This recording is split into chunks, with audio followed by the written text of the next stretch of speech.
그래서 하나님께서는 다른 절기와는 달리 유월절은 반드시 지킬 수 있도록 환경을 만들어주셨어요.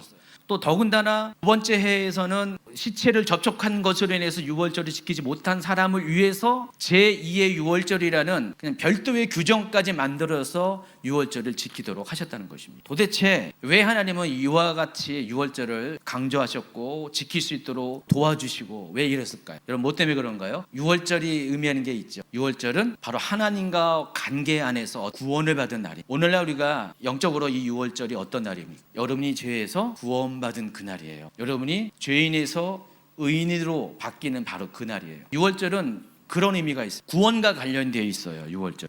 그리고 유월절은요 또 뭐와 관련되어 있냐면 이스라엘 백성의 정체성과 관련되어 있습니다. 이스라엘 백성은 반드시 해야 될 것이 있어요. 만약 하지 않으면은 백성 중에서 끊어지는 두 가지 조항이 있어요. 뭘까요? 할례와 유월절입니다. 그래서 이스라엘 사람들은 특히 이제 남자를 기준으로 설명한 겁니다. 할례를 안 하면은 이스라엘 백성이 아니에요. 혈통적으로 유대인일지 몰라도 하나님 앞에서는 하나님 백성이 아니라. 유월절을 안 지키면은 마찬가지예요.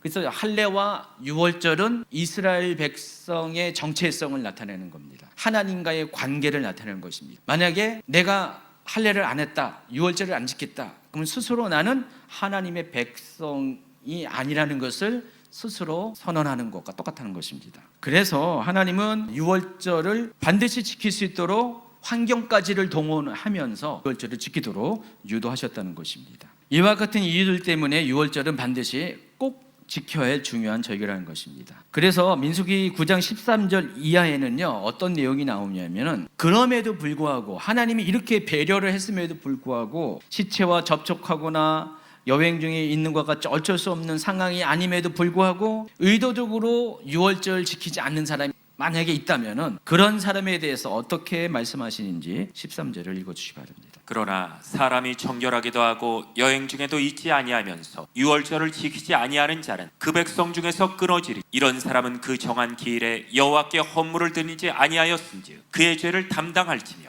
여기서 끊어지다라고 표현한 이 단어는 히브리어 의미가 자르다, 베어내다, 떼어내다, 죽이다, 살해하다 등으로 번역을 하는데, 그래서 백성 중에 끊어진다는 것은 그렇다고 해서 죽인다는 의미가 아니에요. 여러분 이 표현이 많이 있잖아요. 모세오경을 보면은 백성 중에 끊어질 거다라고 표현이 많이 있는데, 이 끊어진다는 것은 공동체에서 추방을 의미합니다. 하나님 백성에서 쫓겨나는 것을 의미합니다. 육적인 죽음을 의미하는 건 아닌데 이것은 공동체에서 축출을 의미합니다. 혈통적으로는 이스라엘 민족이지만은 하나님 말씀을 의도적으로 거역하는 자에게는 하나님께서 이와 같이 너는 더 이상 내 백성이 아니다라고 선언을 하신다는 것입니다. 그래서 이스라엘 사람들, 유대인들은 공동체에서 끊어지지 않으려고 애를 쓴다는 것입니다. 자, 그런데 14절에는요 또 이런 말씀을 하시네요. 만일 타국인이 너희 중에 거류하여 여호와 앞에 유월절을 지키고자 하면 유월절 율례대로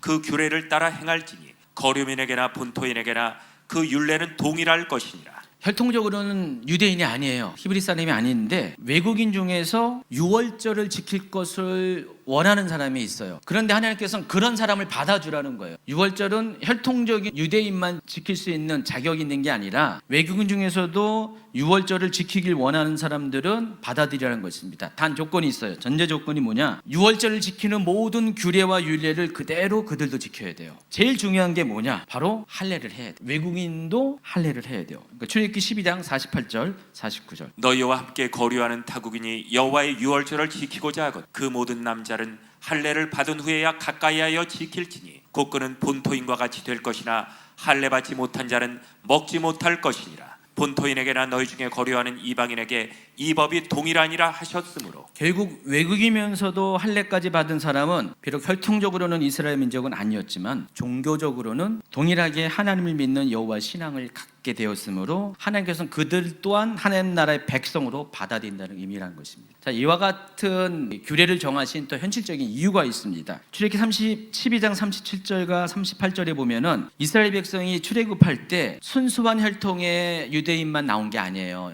히브리인만 나온 게 아니라 38절에 보니까 수많은 잡족도 나왔다고 그랬습니다. 이 잡족이 의미하는 게 이방인입니다. 외국. 출애굽할 때 외국인들도 많이 따라 나왔어요. 그럼 그들은 어떻게 해요? 나오긴 나왔는데 혈통적으로 히브리인이 아니라서 그럼 어떻게 해요? 따로 취급해야 되나요? 일단 나왔으니까 너희들 알아서 갈 길 가 이렇게 할까요? 그러지 않았고 하나님은요 그들을 받아들이십니다. 받아들이시는데 그냥 받아들이시는 게 아니라 이 히브리인들과 동일하게 하나님을 섬기는 그 규례와 율례를 그대로 따라 행하는 전제 조건 하에 그게 뭡니까? 할례와 유월절이라는 것입니다. 그러니까 유월절을 지켜야 돼요. 그리고 유월절을 지키는 전제가 할례를 받아야 된다는 것입니다. 이 모든 것을 통틀어서 우리가 한번 큰 그림에서 생각하면은 유월절과 할례는 이스라엘 백성이 하나님 백성으로서의 정체성을 갖게 하는 가장 중요한 DNA가 된다는 사실을 알 수가 있습니다. 여러분 오늘날도 혈통적인 유대인도 있지만은 오늘날 유대인들은 거의 다 피가 섞였어요. 어떻게 보면은 0.1%의 피가 남아 있을까? 유전학적으로. 그러니까 이스라엘 가면은 희한해요. 다인종 국가예요, 이스라엘이. 백인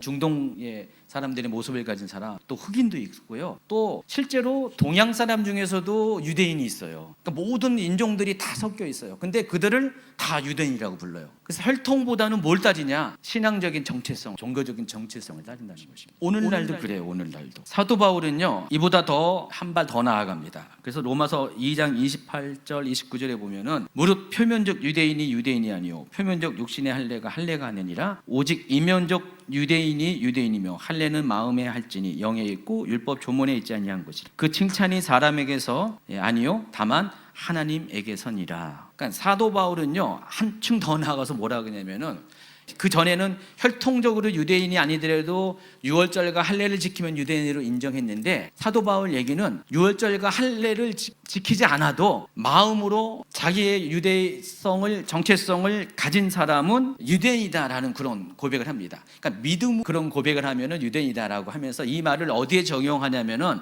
바로 예수 그리스도를 통해서 하나님 나라의 백성으로 자기가 마음에 결단을 한 사람은 그런 사람이 진정한 유대인이다 라는 그 얘기를 하는. 여기서 유대인의 개념은 혈통적인 개념이 아니라 하나님 나라의 백성이라는 의미에서 유대인의 이야기를 하고 있습니다. 고대로부터 지금까지 모든 유대인 사회의 이 흐름들을 쭉 이렇게 살펴보면은 더 이상 혈통적인 정체성이 중요한 게 아니라 지금 민수기 시대만 해도 벌써 혈통이 아니라 그 종교적인 DNA를 그 같은 여호와 신앙을 공유하는 그 DNA를 가지고 하나님의 백성으로 인정했고 지금은 어떻게 합니까? 그런 것이 없어도 같은 믿음을 고백을 하면은 하나님이 하나님 나라의 백성으로 모든 사람을 받아들이는 시대가 되었다는 것이죠. 유월절 얘기하면서 여기까지 얘기했는데 하나님 나라의 백성으로서의 정체성을 가진 굉장히 중요한 사건이고요. 그 유월절이 현대적으로는 바로 우리가 예수 그리스도를 통해서 자신의 죄를 고백하고